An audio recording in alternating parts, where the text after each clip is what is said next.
दूरे सृष्टि आदि वार्ता, ये सेवा विभाग दे दिया है।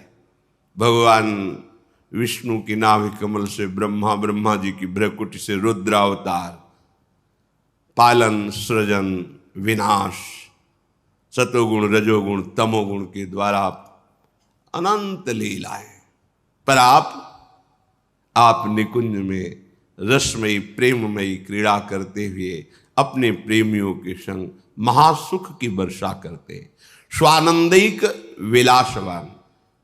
तो जो इनके चरणों का आश्रय ले लेता है उसे अन्य किसी के आश्रय की जरूरत नहीं पड़ती, क्योंकि जितनी शक्तियां हैं, जितनी सिद्धियां हैं, सब इन्हीं के चरणों से प्रकाशित हैं। जो ऐसा नहीं जानते तो कभी कभी प्रश्न आते हैं कि प्रिया प्रीतम तो अत्यंत सुकुमार हैं, जैसे हमें रक्षा की जरूरत है तो अमुक देवता या अमुक ऐसा। जब मूल में जल चढ़ा दिया तो डाल में, पत्ते में, पुष्प में, सब में पहुंच गया। सबके मूल निकुंज बिहारी लालजू महाराज हैं। गीता जी में स्वयं कहते हैं, ऊर्ध मूल मधा शाखा मस्वत्थम प्राहुरव्ययम, मैं सबका मूल हूं।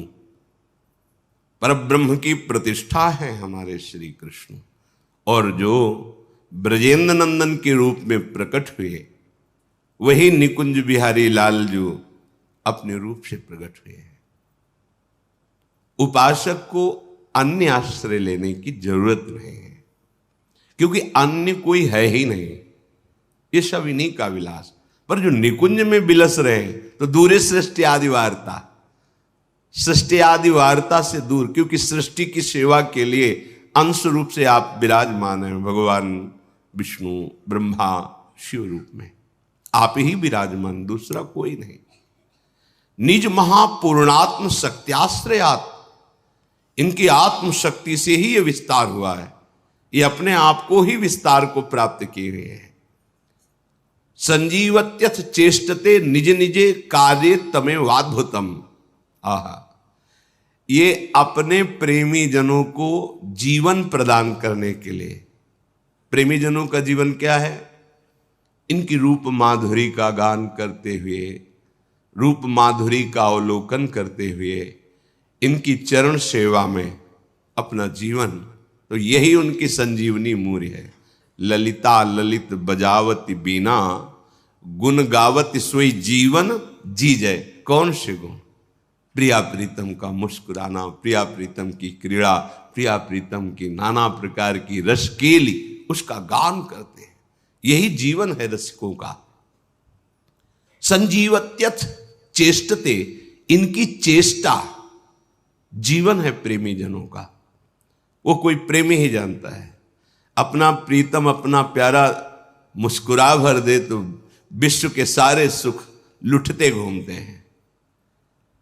फिर ये विश्वात्मा है, ये जो जो चेष्टा करते हैं, सखियां उनका गान करती हैं, उनका पान करती हैं। यही संजीवनी मूर्य है सखियों की। उपासकों की संजीवनी मूर्य है प्रिया प्रीतम का रूप, प्रिया प्रीतम का जस, प्रिया प्रीतम की महिमा।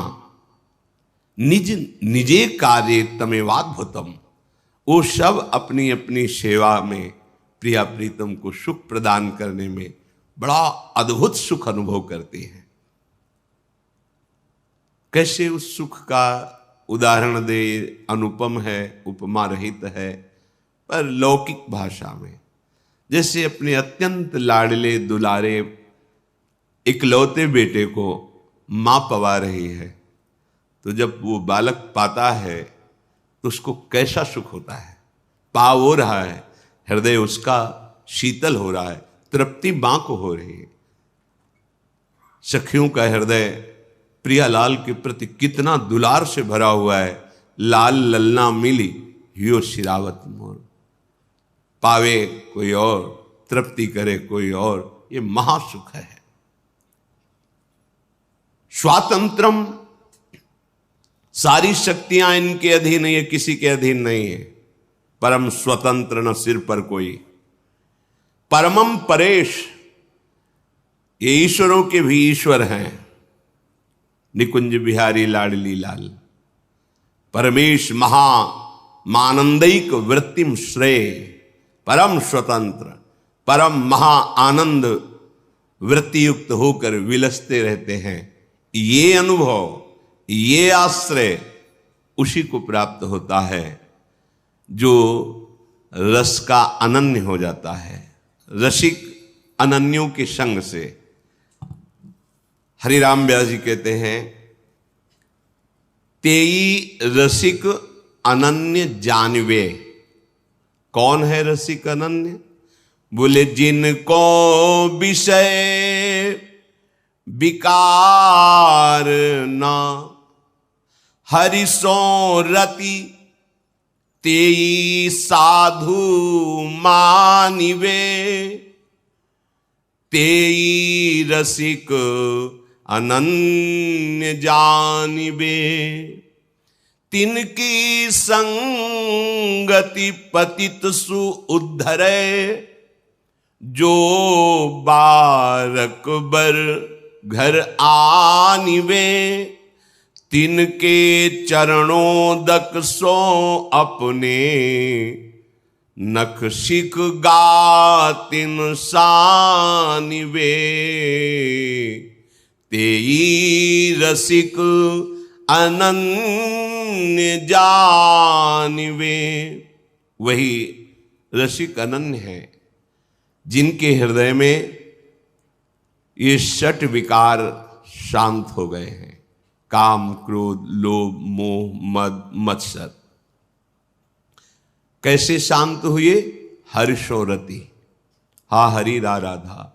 प्रिया प्रीतम के चरणार विंद में जिनकी प्रीति हो गई है, उस हृदय में ये षड विकार अपना अधिकार छोड़ देते हैं।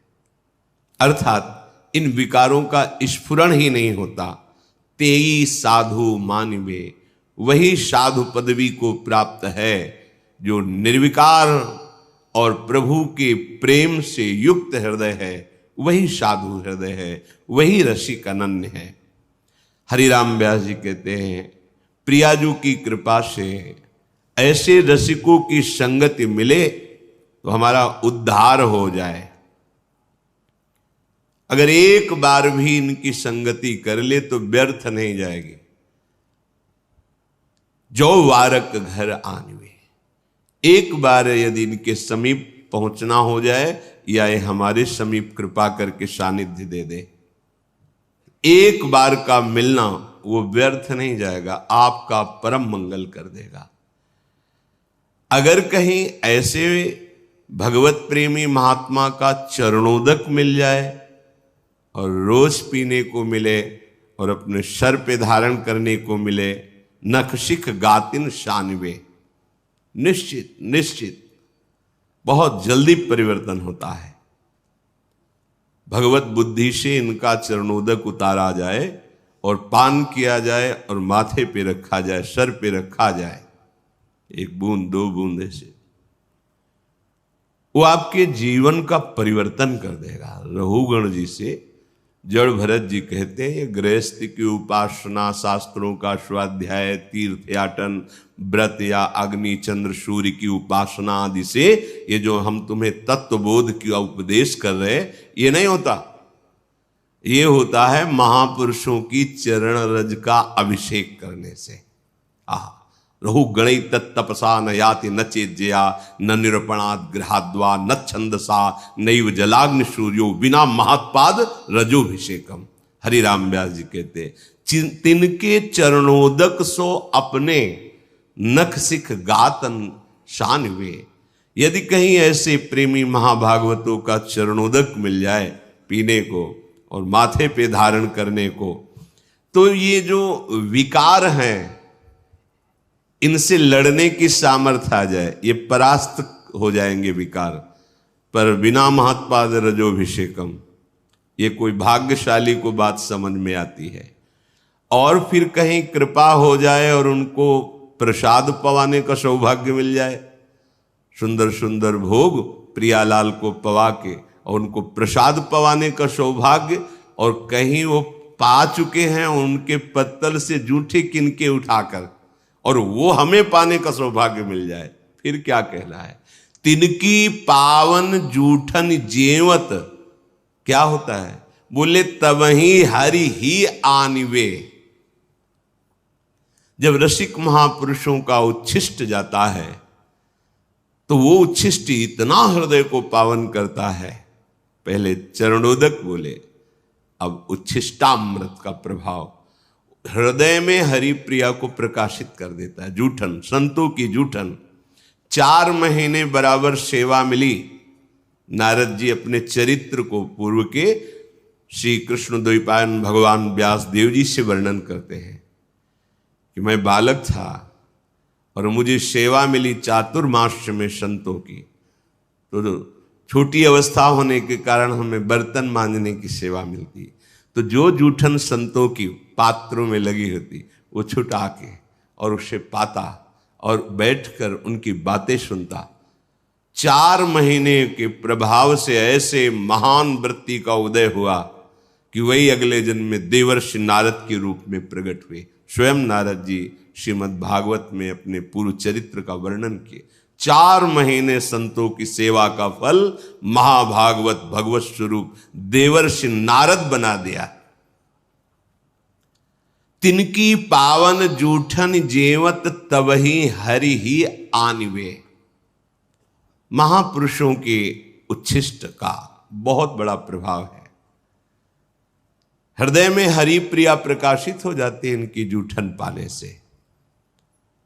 तिनके वचन श्रवण सुनि तिहि छिन मन संदेह भानिवे।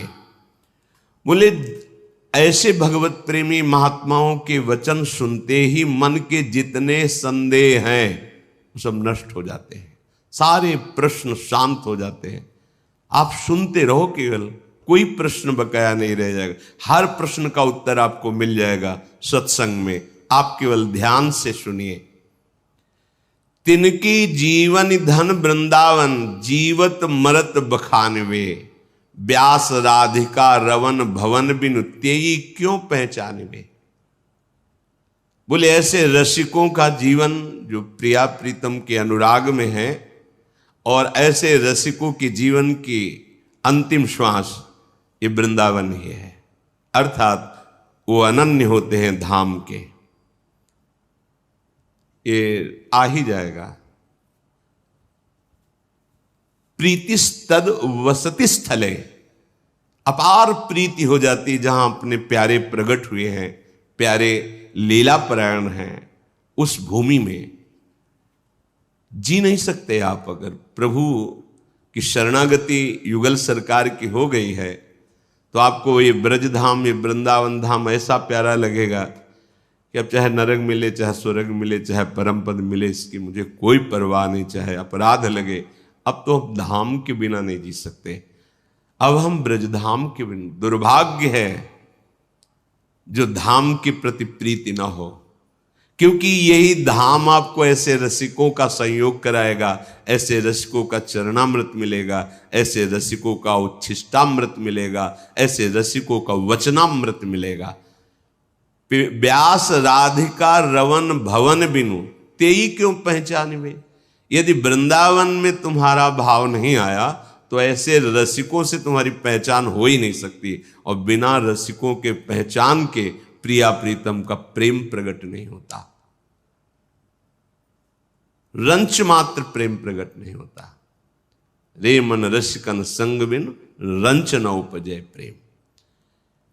रसिक अनन्यों का मिलना दुर्लभ है। बस रसिक अनन्यों की बात मान जाए तो रस में डूब जाएगा। जाकी है उपासना ताही की वासना, ताही को नाम रूप लीला गुण गाइए। यह अनन्य परम धर्म परिपाटी, वृंदावन बसी अनत न जाइए। सोई व्यभिचारी आन कहे आन करे, ताको मुख देखे दारुण दुख पाइए। व्यास होई उपहास त्रास किए, आस अछत कित दास कहाइए। हरिराम व्यास के जिसकी तुम्हें भगवत कृपा से गुरु प्रदत्त उपासना है मिली है, उसी के मिलन की, उसी के रूप की, उसी के गुण की, लीला की तुम्हारे हृदय में चाहत होनी चाहिए। ये चाह प्रकट हो गई तो सब चाहें नष्ट हो जाएंगी। इस एक चाह में सामर्थ्य है हर चाह को मिटा देने की। क्या? अब इस जन्म में प्रिया प्रीतम से मिलना होगा। मिलने का उपाय है निरंतर प्रिया प्रीतम का स्मरण करना, नाम जप करना, उनके लीला गुण गायन करना, उनके जनों का संग करना, उनके लिए ही कर्म करना, उनकी प्रसन्नता के लिए, उनके समर्पण के लिए सारी चेष्टाएं, तन मन वचन सब। जाकी है उपासना ताही की वासना, ताही को नाम रूप लीला गुण गाइए। यह अनन्य परम धर्म परिपाटी, यही रसिक अनन्यों का प्रेम धर्म है, यही परिपाटी है, यही मार्ग है, यही निष्ठा है कि अपने आराध्य देव के नाम रूप गुण लीला धाम के चिंतन में मगन रहे। वृंदावन धाम की उपासना धाम के प्रभाव से ही सफल होती है। जब आपको समय मिले तब धाम आइए, पर धाम का चिंतन तो आप कर सकते हैं। कई बार सत्संग में चिंतन का प्रकार बताया गया है। अगर कहीं आपको वास का सौभाग्य मिल गया है तो फिर यद्यपि मिले कोटि चिंतामणि तौ न हाथ पसार। बड़ा दुख होता है जिस उपासक को अखंड वृंदावन धाम का संयोग बन जाता है, फिर किसी विषय इंद्रियजन्य भोगों के लिए धाम का त्याग करके, और भोगों में तब लगता है बड़ी प्रबल माया है प्रभु की, जो प्रभु के घर से घसीट ले जाती है। कब? जब कपट करोगे, छल करोगे, छुपाव करोगे, मनमानी आचरण करोगे तो घर से ले जाएगी। ये घर है, घर से खींच के ले गई, आजीवन के लिए ले गए। भाव नहीं बन सकता कभी। अब बहुत सावधान। वृंदावन बसी अनंत न जाइए। अनंत जन्मों की बिगड़ी केवल वृंदावन सुधार देगा। तुम्हारी साधना में त्रुटि हो तो भी वो तुम्हें अपने प्रभाव से परम पद प्रदान करेगा। वृंदावनी प्रभाव सुन अपनो ही गुण देत। सोई व्यभिचारी, वो व्यभिचारी है, बोलता कुछ और है, करता कुछ और है, ताको मुख देखे दारुण दुख पाइए। ऐसे लोगों का संभाषण, दर्शन, मिलन बड़ा दुख प्रदान करने वाला होता है। बहुत कपट होता है, बातें कुछ करते हैं, आचरण में कुछ होता है, चिंतन कुछ होता है। नहीं नहीं, ऐसा नहीं। जाकी है उपासना ताही की वासना, ताको ही नाम रूप लीला गुण गाए। सोई व्यभिचारी आन कहे आन करे, ताको मुख देखे दारुण दुख पाइए। ऐसों का संग नहीं करना। बोलता कुछ और है, करता कुछ और है, सोचता कुछ और है। हरिराम व्यास जी कह रहे वही व्यभिचारी है। व्यास होई उपहास, अगर ऐसों का संग करोगे या ऐसे लक्षण धारण करोगे तो तुम्हारा उपहास होगा, और वो उपहास तुम्हारे हृदय को जलाएगा, क्योंकि स्थिति तो है नहीं। तो त्रास किए, वो बड़ा तुम्हें दुख देगा, बार बार जन्म मरण संकट में फंसाएगा। अगर तुम्हें किसी अन्य व्यक्ति से भोगों से सुख की आशा है तो तुमने सुख सिंधु को जाना ही नहीं, तुम सुख सिंधु के उपासक ही नहीं हो। कहीं समुद्र की प्राप्ति होने के बाद क्षुद्र गड्ढों की आशा होती है क्या प्यास बुझाने के लिए? ये तो प्रेमामृत समुद्र है, और तुम सुख कणों के लिए विषय भोगों में अधर्माचरण युक्त जाओ।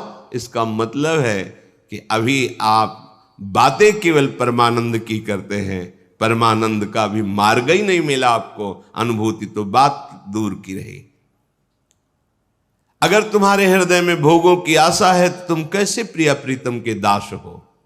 व्यास होई उपहास त्रास किए आस अचत, कित दास का कैसे तुम दास कहला सकते हो? श्रीपाद प्रबोधानंद जी यही बात कह रहे हैं। कह रहे कि आनंदानाम परम चरमो यो अवधीर वैष्णवानाम सर्वोर्ध्वानाम सकल हरिशक्त युन्नत नीचान योवा संपूर्णानाम परम भगवद सद्गुणानाम च योवा श्री वृंदावन भुवि वरीवर्ति सर्वोर धामनी। श्रीपाद कह रहे कि वैष्णव का चरम आनंद प्रदान करने वाला ये वृंदावन धाम है। वैष्णव का चरम आनंद क्या है, परम सीमा का आनंद क्या है? हर समय भजन होते रहना। तो यहां फिरे स्वार्थ आपने भजन गए फिरे बाह। पहली बात, जैसे नाम निरंतर चलना, रूप के ध्यान में मगन रहना, लीला गुणों का चिंतन करना, ठीक वैसे ही धाम वास है।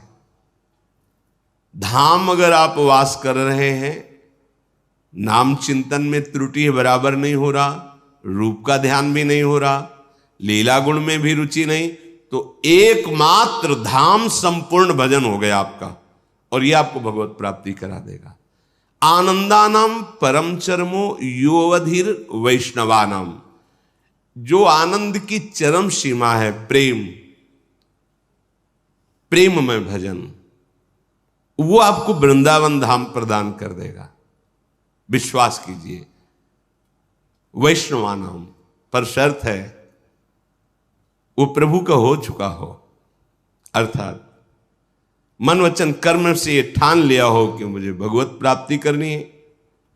उसका उपाय है सदगुरु की शरण, सदगुरु प्रदत्त मंत्र नाम उपासना, उसे वैष्णव कहते हैं। जो वैष्णव है उसको आनंद की परम चरम अनुभूति वृंदावन धाम कराता है। ये विश्वास का विषय है, पक्का ऐसा ही है। अपना साधन भजन क्या है, पर धाम की जब कृपा का अनुभव होता है तब लगता है, जो वाणी जी में धाम कृपालु है ऐसा लिखा है, वो अनुभव कराता है वृंदावन। सर्वोर्ध्वानाम सकल हरिशक्त नतीनांच योवा संपूर्णानाम परम भगवद सद्गुणानाम च योवा। ये श्रीधाम वृंदावन समस्त धामों का ऊर्ध्व है, मूल है, सबसे महान, इसी के अंश से सब धाम धामी प्रकट होते हैं। और समस्त शक्तियों को प्रकट करने वाला ये चरम स्थान वृंदावन धाम है, क्योंकि धामी प्रिया प्रीतम से ही सब प्रकट हुए हैं। मूल वृंदावन धाम, मूल बिहारी बिहारिंजू। जो महाभागवत वृंदावन धाम का आश्रय, वृंदावन धाम का वास स्वीकार करता है, अन्य संबंध छोड़कर, दूरादपास्य सुजनान सुखमर्थ कोटिम सर्वेशु साधन वरेश चिरम निराशा, शर्त है। यह जोरी अविचल वृंदावन नाही नान सुकाज। अब ये वृंदावन आपके अंदर वो संपूर्ण उत्तम गुण प्रकाशित कर देगा जिससे प्रिया प्रीतम रीझ जाते हैं, अन्य साधनों से नहीं। वृंदावन धाम का आश्रय, वृंदावन धाम का वास भगवत प्रेमी महात्माओं का सानिध्य दिलाएगा। चरण रज, चरणामृत, उच्छिष्टामृत, वचनामृत, इसके प्रभाव से हमारे हृदय में निर्दोष स्थिति जागृत होगी, निर्विकार स्थिति जागृत होगी। उसी निर्विकार स्थिति में प्रीति का प्रादुर्भाव, उसी प्रेम पुलकन में वो प्रिया प्रीतम की रूप माधुरी का अनुभव करता है। तो सारे सद्गुण धाम की कृपा से उसके हृदय में आ जाते हैं।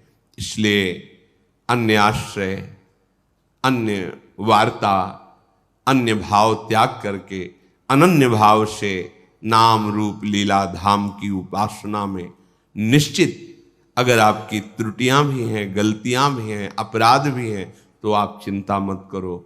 धाम अपने प्रभाव से आपको निर्मल कर देगा। सारे महाभागवतों के सद्गुण दैवी संप्रदा आप में प्रकाशित कर देगा। विश्वास करो, ये धाम कोई जड़ नहीं है, ये चैतन्य घन है। आप धाम का आश्रय लिए तो प्रिया प्रीतम सहचरिया खग मृग पशु पंछी लता यमुना रसरानी वृंदा सखी ये सब आप पर कृपा करेंगी, सब आपको उस महानता की स्थिति में पहुंचा देंगी कि इन्हीं नयनन सम सुख देखे, इन्हीं नेत्रों से आप निकुंज का सब सुख देख पाएंगे इनकी कृपा से। इसलिए धीरे धीरे वृत्तियों को अनन्यता की तरफ ले चलो। जाकी है उपासना ताही की वासना, रसिक मंडली में या तन को नीके ढंग लगाओ, दंपति यश गाओ हर्षाओ हित सो रीज रिझाओ, देवन को दुर्लभ नर देही तैने सहज ही पाई, मन भाई निधि पाई